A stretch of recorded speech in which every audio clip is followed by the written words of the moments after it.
तो चलो अब हम नया टॉपिक स्टार्ट करने वाले हैं, ठीक है, जिसका नाम है ट्रिपल इंटीग्रेशन। ये जो टॉपिक है थोड़ा लेंदी होगा, ठीक है। 6 टाइप के क्वेश्चन कराने वाला हूँ मैं, बट चेंज ऑफ ऑर्डर जितने लेंदी क्वेश्चंस नहीं होंगे इसमें, ठीक है। बहुत जल्दी जल्दी तुम सॉल्व कर पाओगे और है भी काफी सिंपल, ठीक है। अगर तुमने डबल इंटीग्रेशन ढंग से कर लिया, चेंज ऑफ ऑर्डर ढंग से कर लिया, तो अब ये टॉपिक तुम्हें काफी आसान लगने वाला है, ठीक है। एंड सेम्स के लिए अगर तुम प्रिपेयर कर रहे हो तो ये टॉपिक प्रिपेयर करने के बाद तुम्हारी एंड सेम्स की प्रिपरेशन हो जाएगी, ठीक है। और अगर तुम सीटी के लिए प्रिपेयर कर रहे हो और तुम्हारे पास टाइम कम है, तो भी प्रायोरिटी में तुम्हें यही 3 टॉपिक्स करने हैं। पहले डबल इंटीग्रेशन के बेसिक्स, फिर चेंज ऑफ ऑर्डर और अब एक ट्रिपल इंटीग्रेशन। तो बिना टाइम वेस्ट करे स्टार्ट करते हैं पहले क्वेश्चन को, ठीक है। देखो पहले ऑर्डर देखो क्या लिखा हुआ है, d z d Y D x, यानी कि सबसे पहले हमें जेड के रिस्पेक्ट में इंटीग्रेट करना है। सबसे अंदर वाली लिमिट्स लगानी है, हमारे पास एक फंक्शन आ जाएगा। उसको फिर हमें वाई के रिस्पेक्ट में इंटीग्रेट करना है, ये बी और जीरो वाली लिमिट्स लगानी है, कोई फंक्शन आ जाएगा। फिर हमें एक्स के रिस्पेक्ट में इंटीग्रेट करना है और ए और जीरो वाली हमें लिमिट लगानी है, ठीक है। तो शुरू करते हैं। एक्स वाई जेड, जेड के रिस्पेक्ट में इंटीग्रेट करना है, तो एक्स और वाई जो होगा वो कांस्टेंट की तरह ट्रीट होगा, यानी कि एक्स वाई को ऐसे ही रहने दो। जेड का इंटीग्रेशन क्या होगा, डी जेड के रिस्पेक्ट में जेड स्क्वायर अपॉन 2, इसमें लिमिट्स लगाएंगे C zero D Y D X zero B zero A, ठीक है। हमने z के रिस्पेक्ट में इंटीग्रेट करा है, यानी कि जो हम लिमिट्स पुट करेंगे वो भी z में ही पुट करेंगे। तो x y c square upon 2 minus zero, जब हम पुट करेंगे तो पूरा टर्म जीरो हो जाएगा, तो मत ही लिखो, ठीक है। उसके बाद हमने ये पहली बार इंटीग्रेट कर दिया, ठीक है, z के रिस्पेक्ट में इंटीग्रेट कर दिया और लिमिट्स भी लगा दी हमने z की। अब जीरो बी और जीरो ए बचा। अब हम इंटीग्रेट करेंगे y के रिस्पेक्ट में, यानी कि x और c जो है अब कांस्टेंट की तरह ट्रीट होगा, सिर्फ y वेरिएबल की तरह ट्रीट होगा। तो x c स्क्वायर अपॉन 2 बाहर लिख दो। y को इंटीग्रेट करेंगे अगर हम, तो क्या आंसर आएगा, y स्क्वायर अपॉन 2, ठीक है। और लिमिट्स हम कौन सी लगाएंगे, ये वाली b और जीरो वाली, ठीक है। dx ऐसे लिख दो और यहाँ लिख दो जीरो और a, ठीक है। अब हमने क्योंकि इंटीग्रेट y के रिस्पेक्ट में करा है, तो लिमिट्स भी हम y में डालेंगे। जब जीरो डालेंगे तो पूरा टर्म जीरो हो जाएगा, इसलिए ये लिखो ही मत, b को पुट करते हैं बस, x c square b square upon 4, ठीक है। तो ये हमने दूसरी बार भी इंटीग्रेट कर दिया। अब हमें बस एक लास्ट बार इंटीग्रेट करना है, इसको अब हमें x के रिस्पेक्ट में इंटीग्रेट करना है, तो यानी बस x वेरिएबल की तरह ट्रीट होगा।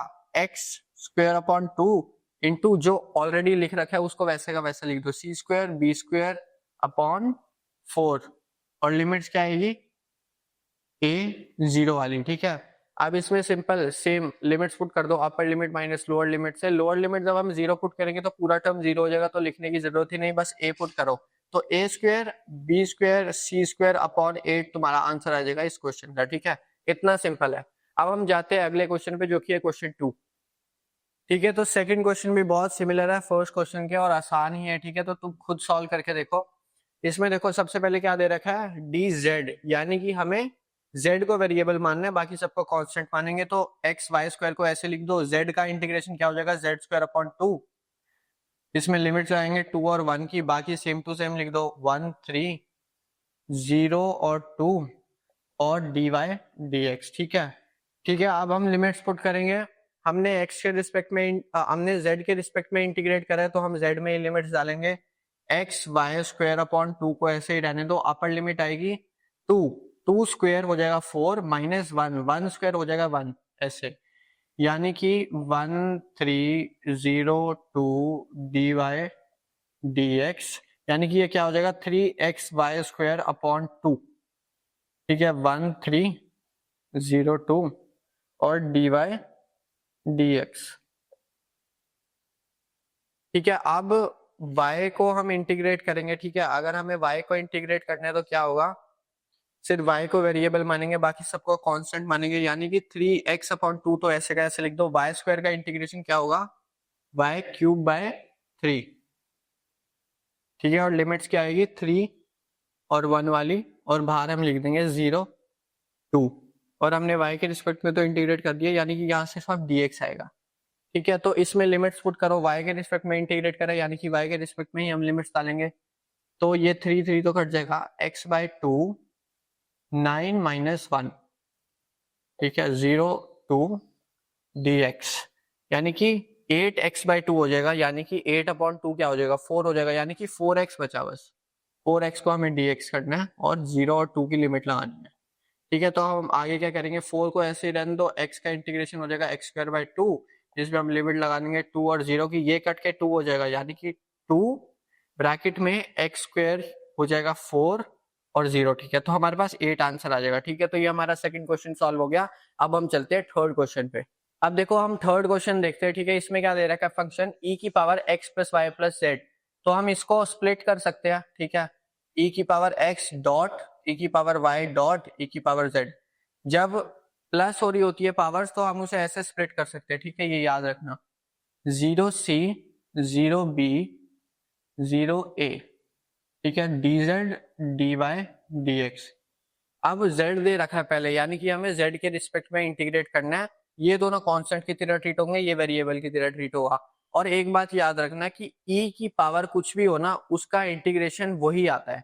तो यानी कि e की पावर z का इंटीग्रेशन e की पावर z ही आएगा। ठीक है, तो ex डॉट ey हमने ऐसे का ऐसे लिखा, ez का इंटीग्रेशन हो जाएगा e की पावर z ही। ठीक है, और इसमें हम लिमिट्स लगा देंगे c और 0।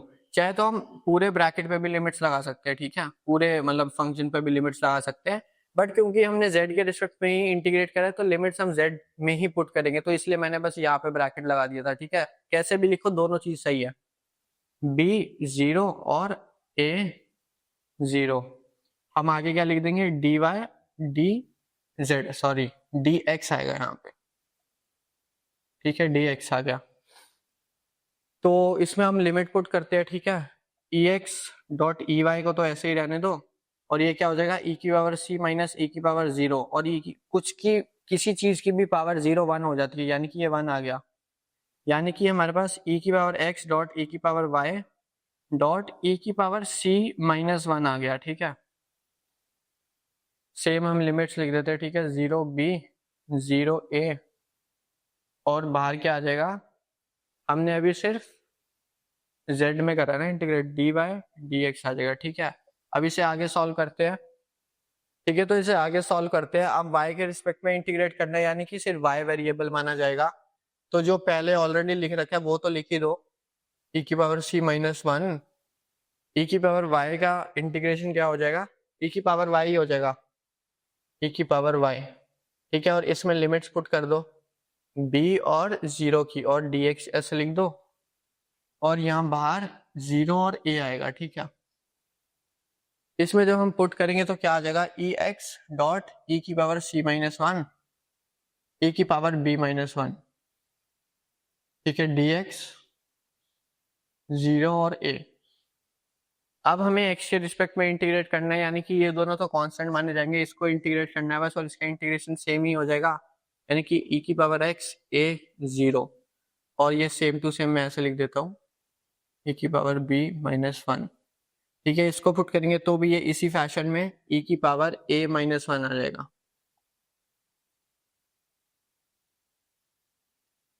ठीक है, तो ये हमारा क्वेश्चन 3 सॉल्व हो गया।